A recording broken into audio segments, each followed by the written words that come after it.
하나님께서 우리에게 주시는 말씀은 야고보서 4장 1절부터 10절까지 말씀입니다.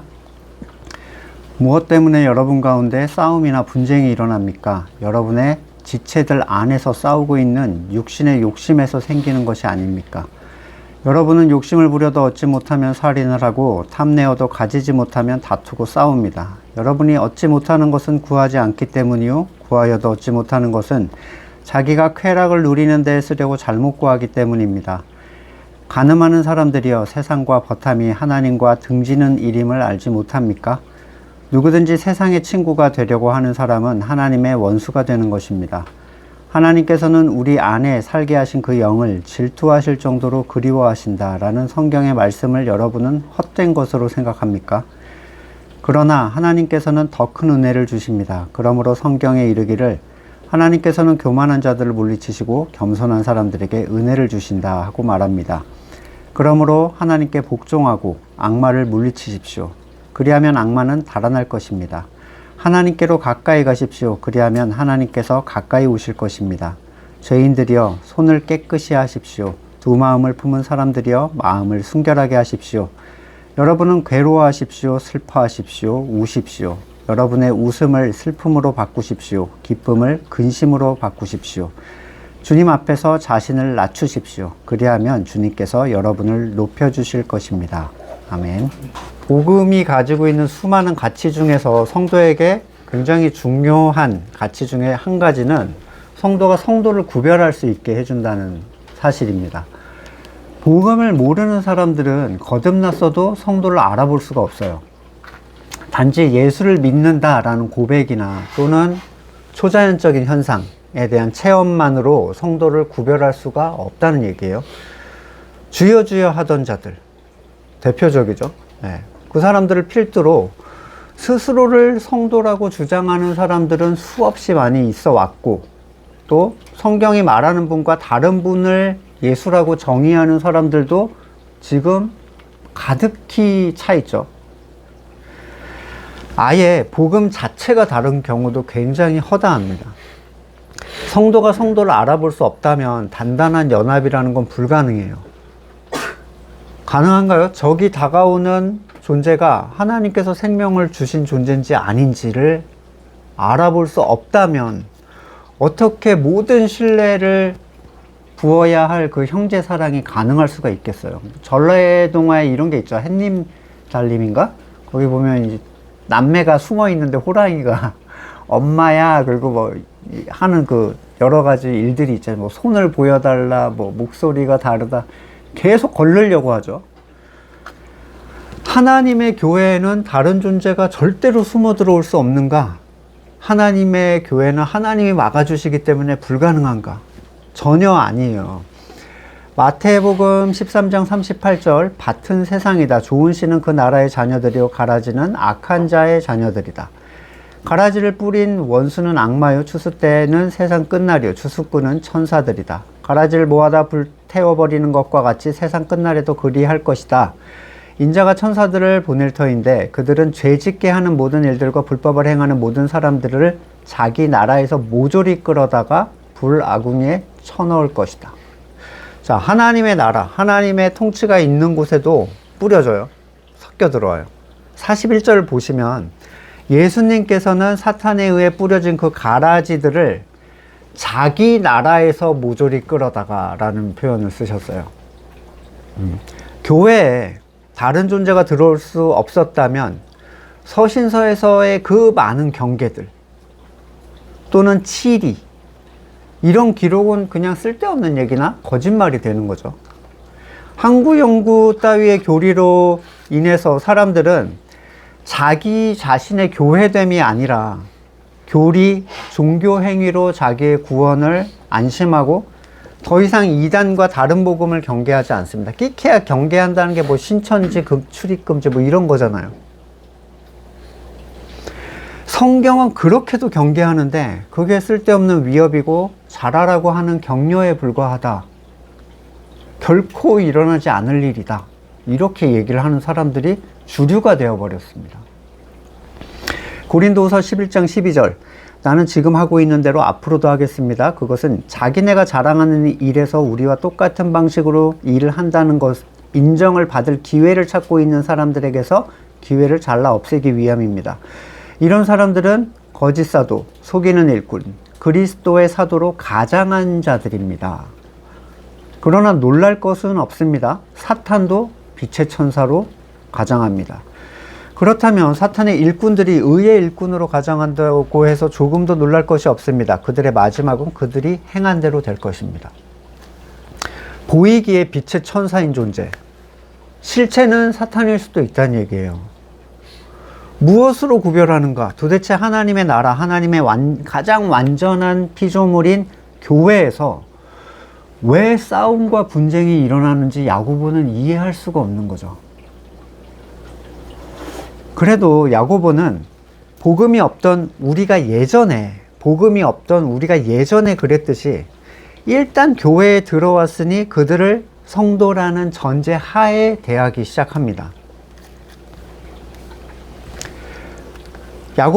야고보서는 복음이 결여된 체험, 성령 체험이라는 것의 한계를 우리한테 분명하게 보여주고 있어요.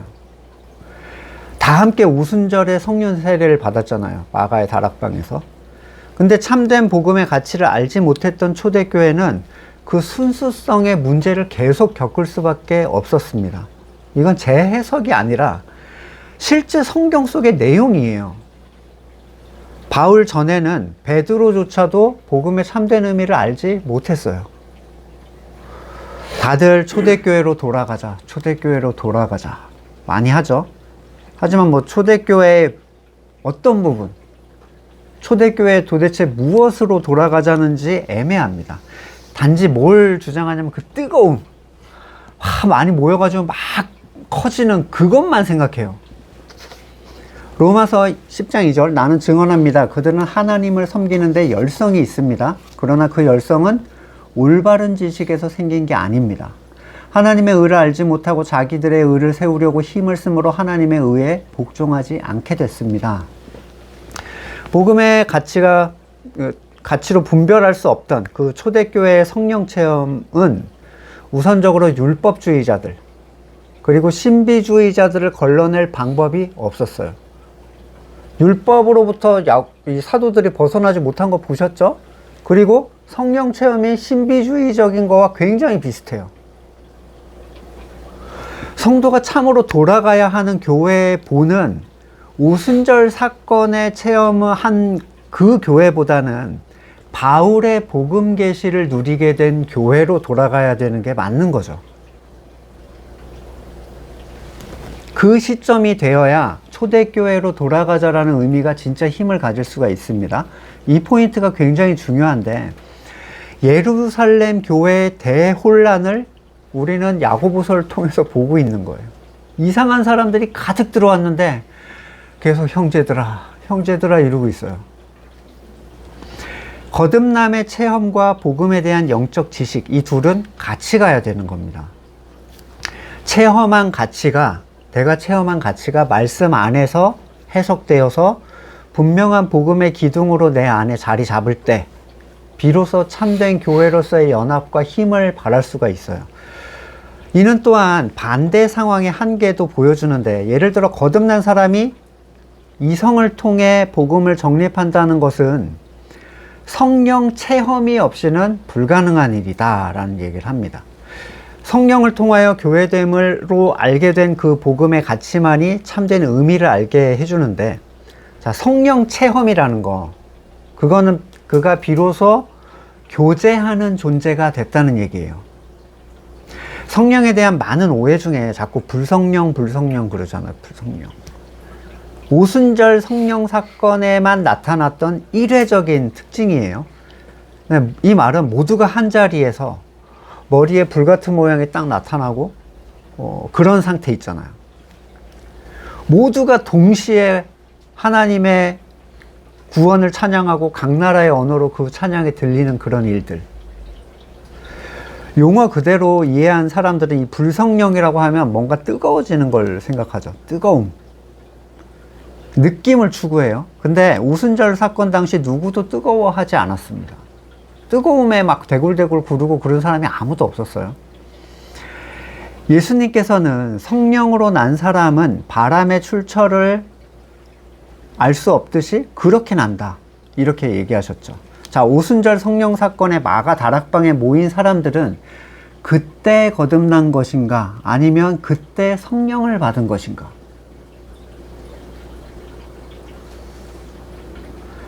착각하기가 쉬운데 거듭나도 성령 받지 않은 경우는 사도행전에 여러 번 나타났었어요. 그죠? 자기 죄를 고백하고 요한의 세례까지만 받은 상태, 그걸 이제 거듭났는데 성령을 받지 않은 상태라고 얘기를 합니다. 그 누구도 거듭나기 전에 주님을 인정할 수가 없어요. 그러면 이 120명의 다락방, 마가의 다락방 안에 모여있는 사람들 또는 주님의 제자들, 그들은 언제 거듭났나요? 알 수 없어요. 우리는 언제인지 특정할 수 없어요. 그냥 쓱 나는 거예요, 이 거듭남이라는 것. 그게 예수님의 설명이죠. 제 설명이 아닙니다. 자, 다만 새롭게 난 사람들은 자기의 절망을 보게 돼요. 제가 그리스도와 함께 십자가에서 죽었다는 의미에 대해서 그 설명을 드린 적이 있는데, 그래서 그들은 그리스도를 향한 여정을 떠나는 거예요. 그러나 성령을 받기 전에 누구도 그 약속하신 것의 가치를 누릴 수가 없습니다. 거듭났어도. 그리스도의 모든 약속은 교회 안에 가득한 거기 때문인데, 에베소서 1장 23절, 교회는 그리스도의 몸이요 만물 안에서 만물을 충만케 하시는 분의 충만입니다. 그 안에 들어가야 비로소 약속하신 것이 이런 것이구나를 알 수 있게 돼요. 누가복음 24장 49절, 보아라, 나는 내 아버지께서 약속하신 것을 너희에게 보낸다. 그러므로 너희는 위로부터 오는 능력을 입을 때까지 이 성에 머물러 있어라. 거듭난 사람들한테 약속하신 걸 누릴 수 있도록 성령을 기다리라는 얘기죠. 따라서 성령의 임재는 궁극적으로 거듭난 아무개가, 거듭난 그가 교회가 될 수 있는 필수적인 전제가 되는 거예요. 성령 체험을 한 사람들이 복음에 대한 분명한 이해를 통해서 이 성도는 하나됨의 진짜 가치를 누릴 수가 있게 됩니다. 하지만 복음이 없는 성령 체험은 대혼란이에요. 그게 성령인지 악령인지, 죄가 살아있는 자인지 죽은 자인지를 구별할 방법이 없어요. 자, 이런 종류의 사람들이 있어요. 거듭났어도 성령을 받지 못한 사람, 그리고 성령을 받았어도 복음을 알지 못하는 사람. 그러나 이런 경우는 없습니다.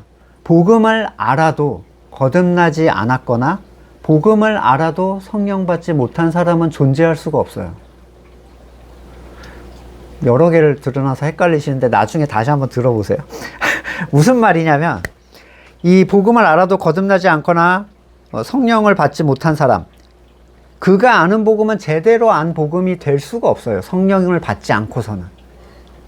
왜냐하면 성령은 말씀을 알게, 말씀 교제를 할 수 있게 해주는 분이에요. 올바른 이해가 될 수가 없어요. 성령을 받기 전에는. 잘못 안 복음. 그래서 그 역수는 불가능하다는 거예요. 거듭난 사람이 성령을 받지 못하거나 아니면 뭐 교회가 되지 못하거나, 이거는 가능하지만 반대는 불가능해요. 복음은 사람의 지혜가 아니므로 거듭나기 전에 이성적으로 내가 복음을 안다라는 건, 그러니까 설명을 해줄 수 있어요. 그리고 저희 아이한테 그렇지, 이렇게 하는 게 안다고 생각하지만 사실 안 게 아니라는 거예요. 야고보는 교회 안에 일어나는 싸움과 분쟁을 옛사람의 특성에서 나오는 자기 부인의 부재다라고 이렇게 봤어요. 어렴풋이 자기 부인을 알고 있어요, 야고보도. 네. 근데 그 의미를 분명하게 설명할 수 있는 영적 지식은 없었어요. 옛사람의 습성은 거듭난 성도들에게 끊임없이 발생을 합니다. 하지만 그게 옛사람의 습성인지 아니면 그게 옛사람 그 자체인지 구별할 복음이 없는 거예요. 그러니 그런 예루살렘 교회는 얼마나 힘들고 답답했을까 상상이 가죠. 자기 부인이 불가능한 사람들에게 부인을 지금 하라고 얘기를 하는 거예요. 자기 부인을 해라. 그걸 요청하는 상황이 와버린 거죠. 베드로전서 2장 11절 사랑하는 여러분, 나는 나그네와 거류민 같은 여러분에게 권합니다. 영혼을 거슬러 싸우는 육체적 정욕을 멀리 하십시오. 각각 이 자기 부인을 말하는 방식은 조금씩 달라요. 여러분은 이방 사람 가운데서 행실을 바르게 하십시오. 그렇게 해야 그들은 여러분더러 악을 행하는 자라고 욕하다가도 여러분의 바른 행위를 보고 하나님께서 찾아오시는 날에 하나님께 영광을 돌릴 것입니다. 자, 베드로가 말하는 육체적 정욕을 멀리하는 건 세상적으로 착하게 살라는 것과는 전혀 관계가 없습니다. 이게 얼마나 왜곡이 되어서 인식이 되냐면 뭐 유흥을 끊고 문화 또는 취미 생활 끊고 오로지 종교 생활. 나는 음악도 CCM만 들어 이런 사람도 있잖아요. 가요는 사탄 음악. 있어요. 실제로 의외로 많습니다. 그런 분들. 예.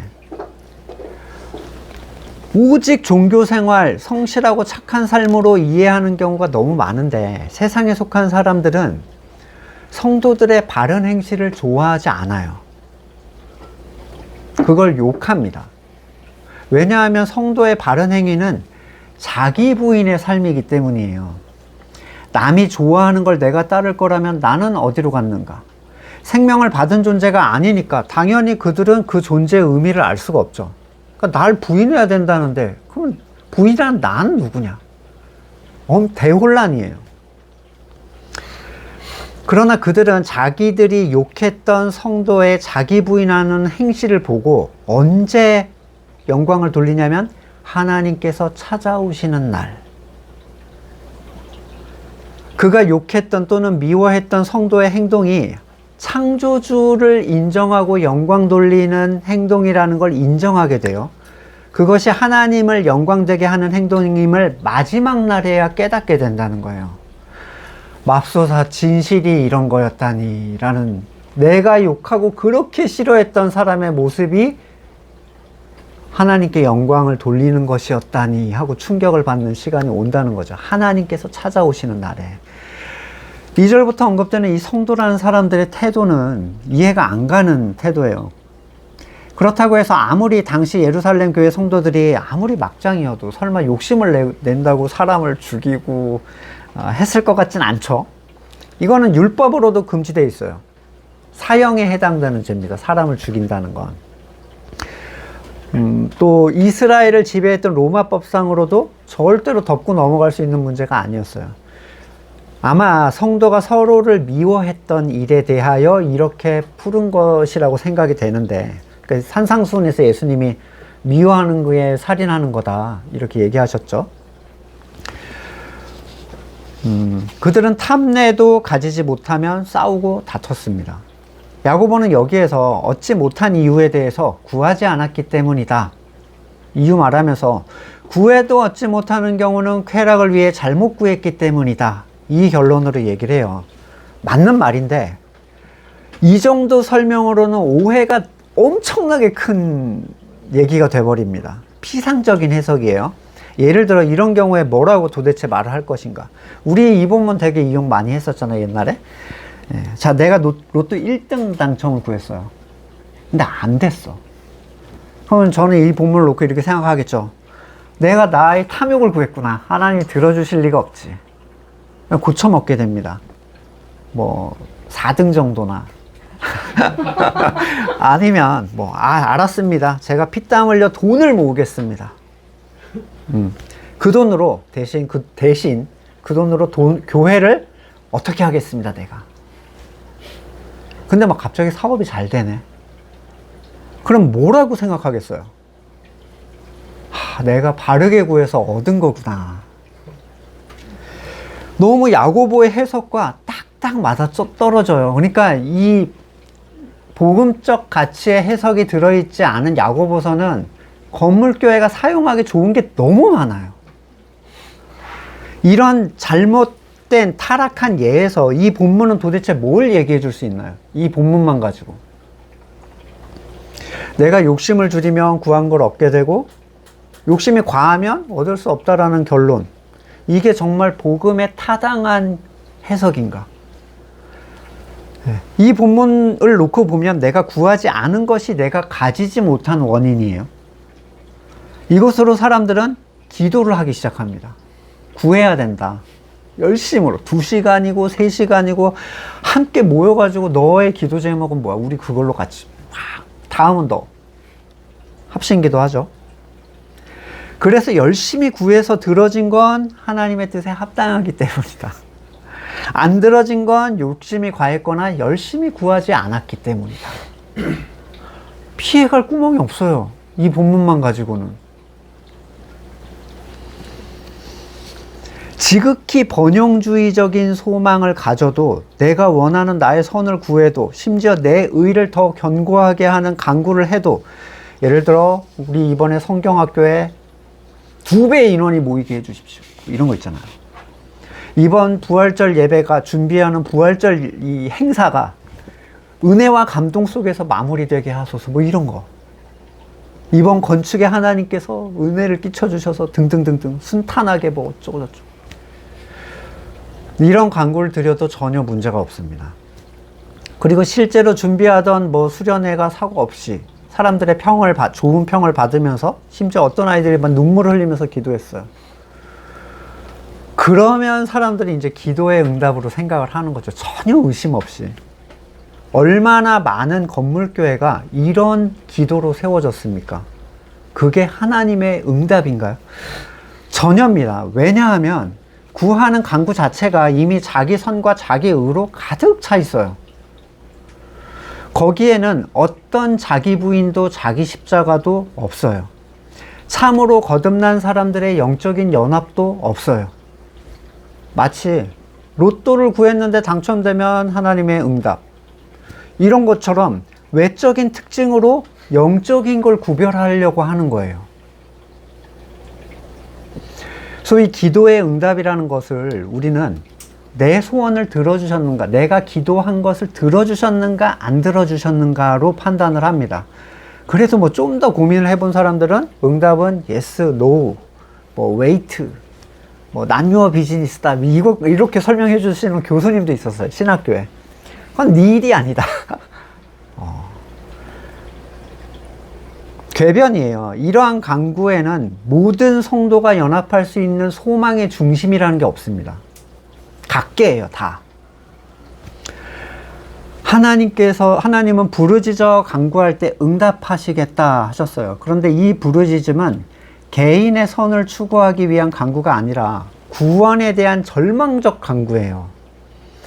이스라엘이 애굽에서 고통당할 때 그 부르짖음을 들으시고 하나님은 자기의 일을 시작하셨어요. 하나님의 모든 응답은 구원과 관계된 거예요. 구원과 관계된 거. 기껏해야 이번에 우리 애가 좋은 친구 만나게 하시고 좋은 선생님 우린 남편이 승진하게 해주시고 청약이 당첨되거나 사놓은 주식이나 코인이 올라갈 수 있는 은혜를 저에게. 이게 가당이나 한 일입니까? 거기서 욕심을 좀 더 빼거나 그 용도를 종교적인 걸로 틀면 그게 되겠냐는 거예요. 이것만 구하면 안 들어줄 것 같으니까 종교적인 걸 묶잖아. 허리 사은품 묶듯이. 이것만 들어주시면 제가 그러면 성도가 어려움 당할 때 그것의 해결이 아니라면 도대체 뭘 기도해야 되는가? 세상에 줄 수 없는 평안에 대한 간구예요. 하나님은 모든 걸 계획하시고 알고 계시고 이끄시고 성취하시는 분이에요. 이게 여러분에게 선하지 않다면 여러분은 불안하고 화가 날 수밖에 없어요. 그쵸? 참새 한 마리도 하나님의 허락 없이 땅에 떨어지지 않는다. 예수님이 말씀하셨습니다. 그러면 중요한 것은 그 일이 어떻게 되고 말고의 문제가 아닌 거예요. 그 일로 인하여 두려워하고 분노하고 흔들리는 하나님의 백성이라 자부하는 나의 중심에 대한 부분이 우리의 기도예요. 우리의 중심이 하나님의 뜻과 맞춰지도록. 그걸 기도하는 거예요. 그래서 아버지의 뜻이 이루어지도록 기도하라는 거예요. 그래야만 풍랑의 유무와 관계없이 우리는 평안할 수 있습니다. 가라앉으면 어때요? 하나님이 가라앉히려고 가라앉은 건데. 그게 나한테 선하지 않기 때문에 문제가 되는 거예요. 이런 기도를 할 때 우리는 자기의 뜻을 비로소 부인하기 시작해요. 또 다른 지체, 자기를 부인하는 다른 지체와 한 제목으로 같은 목적으로 우리는 연합할 수 있고 기도할 수 있죠. 내 개인적인 소망으로 아브라함과 연합을 어떻게 합니까? 다윗, 바울과 연합할 수가 있나요? 우리 남편 잘 되게 해달라는 걸로. 교회의 머리 대신 그리스도와 교제케 하시는 성령님이 그것으로 모든 교회를 위하여 기도해 주실 수 있냐는 거예요. 네 개인적 소망 안 된다는 거죠. 그런 건. 결국 야고보는 이 자기 부인의 영역을 자기 쾌락을 누리려는 마음 정도로 표현을 했지만 자기 부인은 단순히 쾌락이라고 표현하기엔 너무 광대한 영역입니다. 야고보의 3절 표현을 바울의 표현대로 해보자면 자기의 주권을 부인하지 않는 기도는 하나님께서 듣지 않으신다 라는 얘기예요. 자기의 주권을 부인하지 않는 기도. 야고보가 생각할 때 이런 쾌락을 추구하는 기도의 대부분은 세상에 속한 가치로 보통 귀결이 됐어요. 다른 말로 자기 선의 성취 정도. 근데 야고보가 말하는 수준의 표현은 결국 이 잘못된 기도의 의미를 물질이나 세상 가치를 구하는 정도의 수준으로 이해를 하게 됩니다. 사람들은 모든 상황에 대한 나의 선을 구하는 것이 그 상황을 주도하신 하나님을 대적하는 일이라고 생각을 잘 못합니다. 이거 좋잖아. 이렇게 되면 하나님도 좋잖아. 이렇게 생각해요. 특히 사람은 자신이 의롭다고 생각하는 일을 하는데 브레이크를 걸지 못하는 경향이 있어요. 내가 너무 옳으니까. 이건 너무 의로운 일이니까. 이스라엘은 그 잘못된 의에 대한 추구로 하나님의 의를 대적했죠. 세상의 친구가 된다는 의미 보겠습니다. 근본적인 가치는 그걸 소유한 존재를 따른다는 얘기예요. 세상이 너희를 미워할 것이다 하셨는데 세상이 나를 안 미워해. 세상이 나를 너무 좋아해. 그러면 예수님이 거짓말 하신 게 아니라 그 자신이 세상의 친구인 거예요. 그냥 믿고 있다고 착각하고 있는 거죠. 자기가 성도라고 착각하고 있는 거예요. 이랬더니 또 그 사람처럼 게이바에 가서 예수 믿으라고 쳐 맞을 때까지 참 별별 방법을 다 쓰는데 세상의 주권자 사탄은 우리가 우리 걸로 만족하기를 원합니다. 우리가 만들어낸 걸로. 하나님으로부터 온 게 아니라 나의 선, 나의 의로 우리의 허기를 스스로 채우기를 원해요. 그러나 예수님은 그 배고픔 속에서도 스스로 돌을 떡으로 만들어 드시는 걸 거부하셨죠. 그리고 하나님이 만드신 사람은 하나님의 말씀으로 사는 존재다라고 얘기를 하셨습니다. 요한복음 16장 11절 심판에 대하여 깨우친다고 함은 이 세상의 통치자가 심판을 받았기 때문이다. 17장 16절 내가 세상에 속하지 않은 것과 같이 그들도 세상에 속하지 않았습니다. 않아야 하는 존재가 아니라 이미 속하지 않은 존재예요. 고린도전서 11장 32절 그런데 주님께서 우리를 심판하고 징계하시는 것은 우리가 세상과 함께 정죄를 받지 않게 하시려는 것입니다. 그러니까 주님의 책망은 세상에 휩쓸리지 않게 하는 거예요. 자기를 부인하도록 하시는 목표를 가지고 있어요. 요한일서 2장 15절 여러분은 세상이나 세상에 있는 것들을 사랑하지 마십시오. 누가 세상을 사랑하면 그 사람 속에는 하늘아버지에 대한 사랑이 없습니다. 동시에 사랑할 수 없다고 예수님은 분명히 말씀하셨습니다. 자, 5절은 문장 구조상 오늘 본문 5절 번역이 애매해서 상당히 난해한 구절로 알려져 있어요. 원문은 더 난해해요. 어떻게 써놨냐면 원문 직역을 하면 혹시 너희는 성경이 헛되이 말한다고 생각하느냐? 시기하기까지 사모한다 그 영 콤마 그가 우리 안에 거하게 하신 것을. 너무 난해해서 살짝 원문대로 직역을 하면 이래요. 너희는 성경이 헛되이 말한다고 생각하느냐? 하나님께서 우리 안에 거하게 하신 그 영이 시기하기까지 사모한다고 하셨다. 그러니까 시기하기까지 사모한다는 그 주체와 대상이 애매하다는 거예요. 하나님이 시기하신다는 건지 성령이 시기하신다는 건지, 대상이 성령인지 아니면 거듭난 사람인지. 근데 우리는 이 주석가들의 의견도 굉장히 분분한데 성경이 제공하는 내용을 가지고 의미를 찾아봐요. 그 야고보가 배움이 없는 성도들한테 쓴 얘기잖아요. 절대로 어려운 얘기를 쓴 게 아닐 거라고요. 근데 성경에 말하기를 이라고 전제를 해놨잖아요. 그러니까 구약 성경의 근거에서 얘기를 찾아보면 그렇게 새롭고 참신한 내용을 우리가 막 뽑아내려고 할 필요가 없습니다. 먼저 하나님은 스스로를 질투하시는 분으로 성경에 묘사하고 계세요.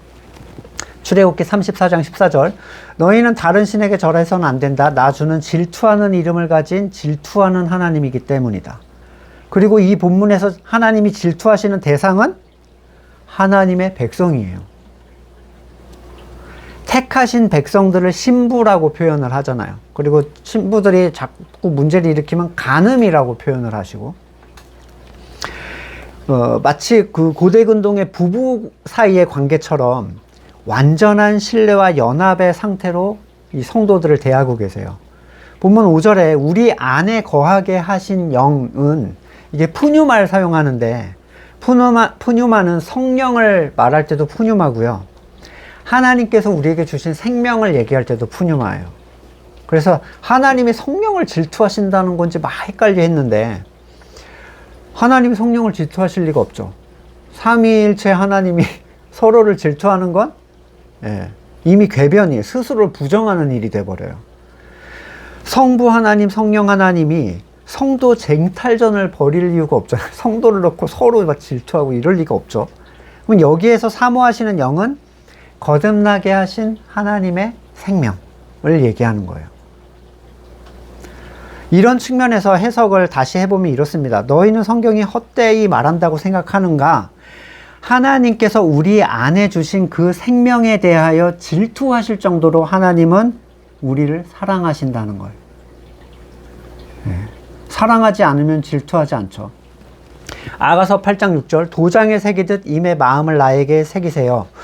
도장에 새기듯 임의 팔에 나를 새기세요. 사랑은 죽음처럼 강한 것, 사랑의 시샘은 저승처럼 잔혹한 것, 사랑은 타오르는 불길, 아무도 못 끄는 거센 불길입니다. 하나님은 거듭난 성도 안에 주신 하나님의 생명을 너무 사랑하셔서 그들이 다른 걸 자꾸 향하려고 할 때 불같은 질투를 가지신 분으로 성경은 계속 묘사해 왔어요. 구약에서. 이 본문은 이제 난해 구절이 아니어야 돼요. 되게 단순한 얘기를 하고 있는 겁니다.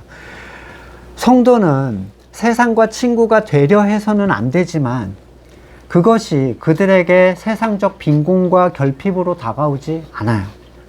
쫄지 마세요. 두려워하시지 않아도 됩니다. 왜냐하면 6절에서 그러나 하나님께서는 더 큰 은혜를 주신다라고 안심시키고 있는 거예요. 무엇보다 더 큰 은혜요? 내가 세상에서 추구한 것보다 더 큰 은혜. 그걸 충분히 채우고도 남을. 요한복음 14장 27절, 나는 평화를 너희에게 남겨준다. 나는 내 평화를 너희에게 준다. 내가 너희에게 주는 평화는 세상이 주는 것과 같지 않다. 너희는 마음에 근심하지 말고 두려워하지도 말아라. 세상을 의지하지 않지만 채워지는 만족과 안정감.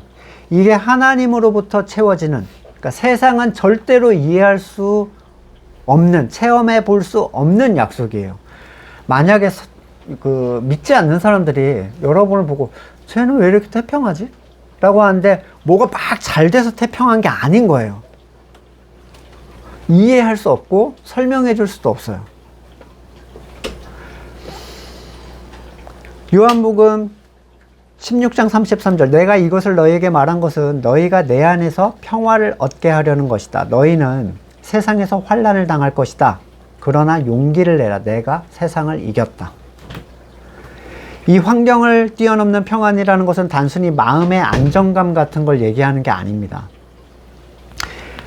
그 자기 주권에 따른 선의 채움이 아니라 피조물의 근원의 창조주가 채우시는 만족이에요.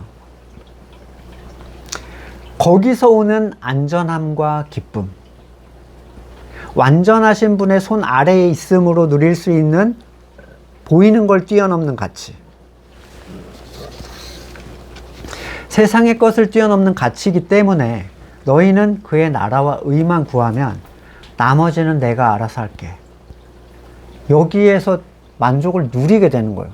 근데 보통 뭐 하냐면 그의 나라와 의를 종교행위를 열심히 구하고 더해주는 거에 경계를 자기가 정해놔요. 이만큼 채워주셔야 돼. 근데 안 채워줘. 하나님 실망했어요 어쩌고 저쩌고 하는데, 보이는 상황과 관계없이, 우리의 판단과 관계없이 모든 성도의 일은 하나님 손 안에서 바르게 돌아가고 있어요. 그가 교회라면. 그러니까 여러분이 막 길을 만들고 그걸 찾아가려고 하실 필요 없어요. 교회 안에만 있으면 내가 만들어 갈 거야. 그게 광야를 돌리고 가나안을 차지하게 하시는 하나님의 역사였어요. 하나님께서는 교만한 자를 물리치신다. 여기서 교만은 세상이 말하는 뭐 나 잘났다, 나 능력 있다, 내 팔뚝 굵다 이런 사람이 아니에요.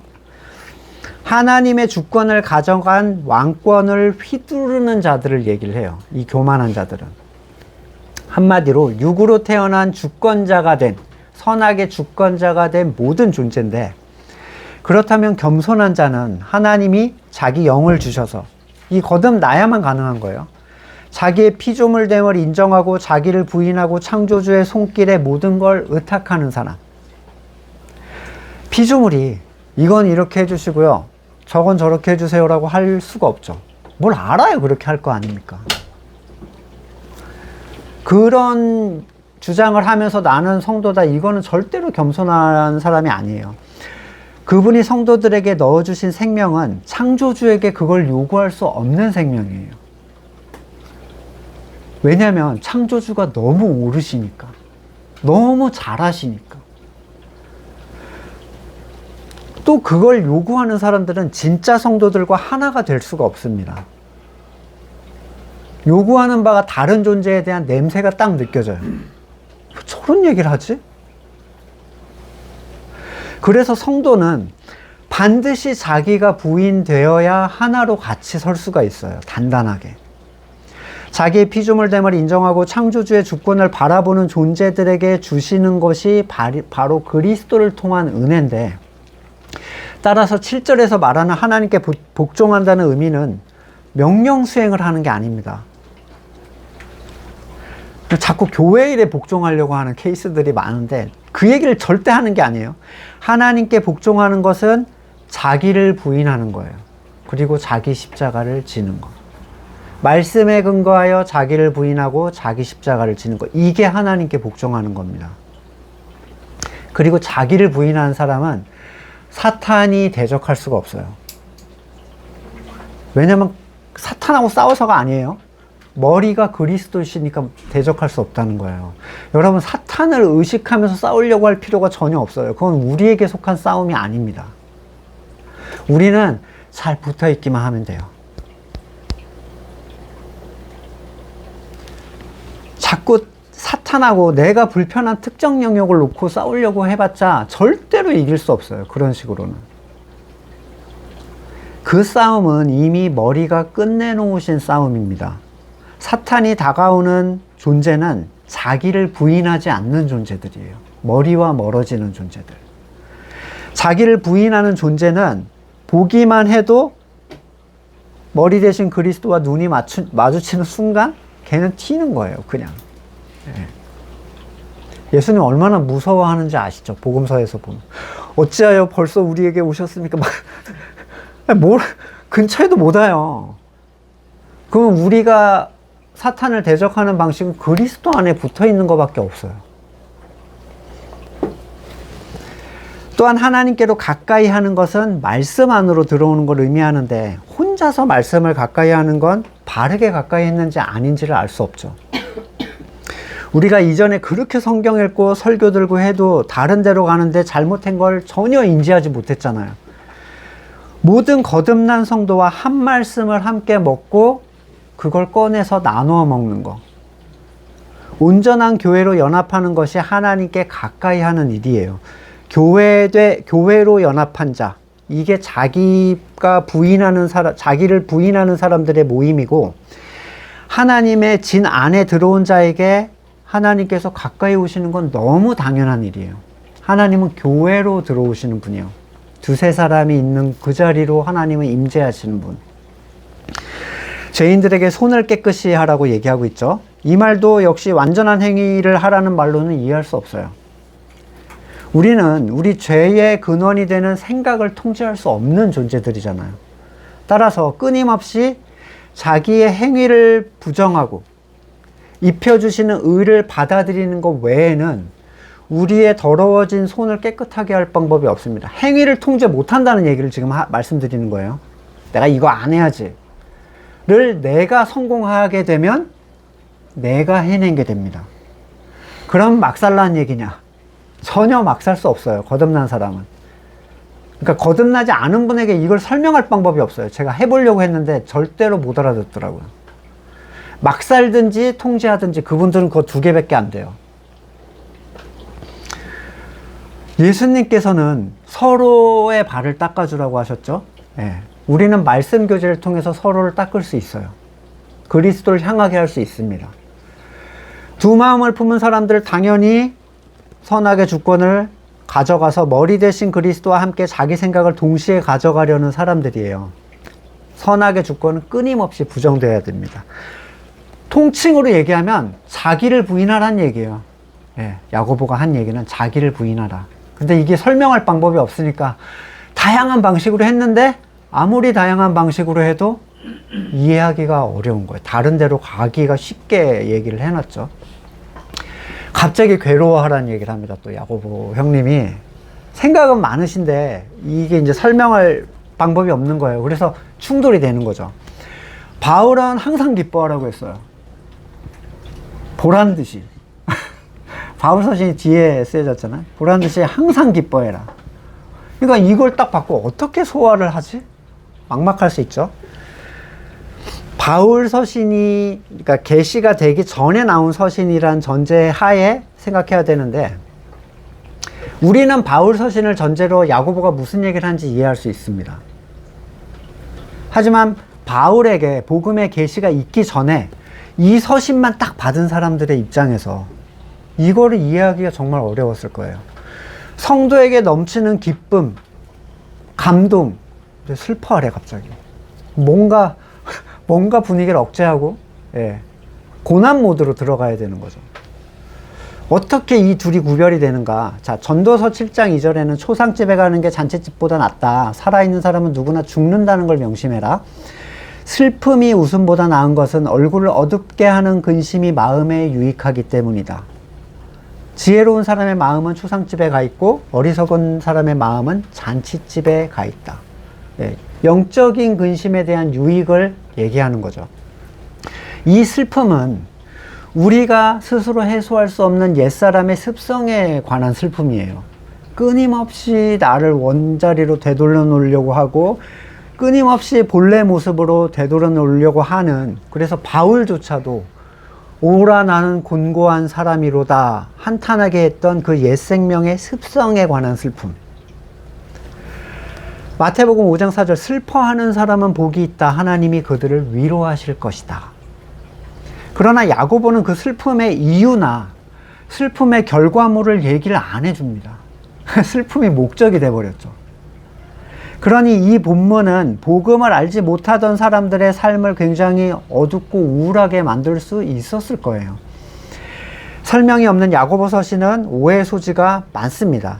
이 슬픔의 최종적 모습이 자기를 낮추는 일인데, 말씀 앞에서의 그 슬픔과 옛사람의 애통함은 이 높아지려는 마음을 다시 낮춰줘요. 그리고 그를 창조주 앞에서 피조물로 서게 만들어줍니다. 무심코 보면 9절의 결과로 10절이 나타나고, 그래서 하나님의 높이심으로 위로를 받게 된다는 연결점을 찾지를 못해요, 사람들이. 슬프면 우리 또 슬퍼하자 이렇게 해놓고 뒤쪽은 또 10절은 따로 분리를 하는데, 겸손의 덕목을 쌓자 이렇게 분리를 하는데, 이 겸손은 예수님께서 말씀하신 어린아이와 같은 겸손이겠죠. 어른의 겸손을 우리는 계속 흉내냈었잖아요, 교회에서. 낮은 자인 척, 항상 웃고 항상 고개 숙여 인사하고 이런 거, 뻥이잖아요. 그거 언제 뻥인지 알아요? 돌발 상황에서 나타납니다. 본심은 돌발 상황에서 항상 나타나요. 근데 작은 아이는 겸손에 대해서 노력하지 않습니다. 뭐 3살짜리 엄마 이 닦아주세요, 과자 봉지 뜯어주세요, 엄마 즐겁게 하려고 뜯어달라는 거 아니죠. 진짜 못해서 뜯어달라는 거예요. 신발 신겨주세요. 이 존재적 절망에 의해서 하나님을 신뢰하고 의지하는 사람들, 자기의 주권보다 머리의 주권을 신뢰하는 사람들, 그들은 머리와 같은 존재로 하나님의 인정을 받게 돼요. 요한복음 5장 19절, 내가 진정으로 말한다. 아들은 아버지께서 하시는 것을 보는 대로 따라할 뿐이요 아무것도 마음대로 할 수 없다. 요한복음 5장 30절, 나는 아무것도 내 마음대로 할 수 없다. 아버지께서 하라고 하시는 대로 심판한다. 자, 날마다 자기를 부인하고 자기 십자가를 지는 것은 자기의 절망적 상태에 대한 인정으로부터 나오는 결과물이에요. 그러니까 이 절망적 상태가 인정이 안 되면 할 수 없습니다. 흉내만 내는 거예요. 어른의 겸손은, 어른의 자기 부인은 형식적이죠. 순간적으로 자기 능력이 돌발 상황에 튀어나와요. 무능한 아이들처럼 자기의 무지와 연약함에 대해서 슬퍼하는 사람은 항상 십자가를 향할 수밖에 없습니다. 아이들은 정말 못하면 절망하죠. 슬퍼하고. 안 해주면 슬퍼하잖아요. 그게 성도라는 거예요. 근데 우리는 안 해주면 내가 해버려. 뻥이었죠. 다 거짓말, 가짜 겸손. 그분의 의가 우리를 의롭게 해주고 그분의 능력이 우리를 행하게 해줘요. 그래서 우리는 쉴 수 있는 거예요. 그러니까 네가 하라는 얘기를 절대로 안 합니다, 성경은. 그걸 요청하지 않아요. 그리고 어떤 사람들이 걱정하는 것처럼 막 살게 되지도 못해요. 그 사람은 거듭나기 전에는 그게 무슨 얘기인지 절대 알 수 없어요. 스스로 머리의 역할을 하면서 자기 스스로 자기의 의를 쌓는 사람은 아무리 겸손한 척 해도 교만의 극에 있는 사람일 뿐입니다. 참된 성도는 복음에 의해서 교제하게 됩니다. 그래서 말씀 공동체는 말씀이 온전히 있는 한 절대로 흔들리지 않아요. 말씀 앞에서 늘 겸손한 마음으로 자기를 부인하여 주시는 은혜를 풍성히 누릴 수 있는 우리가 되기를 간절히 소망합니다. 말씀을 놓고 같이 잠깐 기도하고 제가 기도하겠습니다. 결국에 야고보가 했던 모든 얘기들의 끝에는 자기 부인이 있어요. 자기를 부인하는 삶. 근데 이거를 풀어주지를 못했죠. 그래서 다소 추상적이지만 바울의 복음의 관점에서 봤을 때 사실 동일한 얘기를 하고 있는 거예요.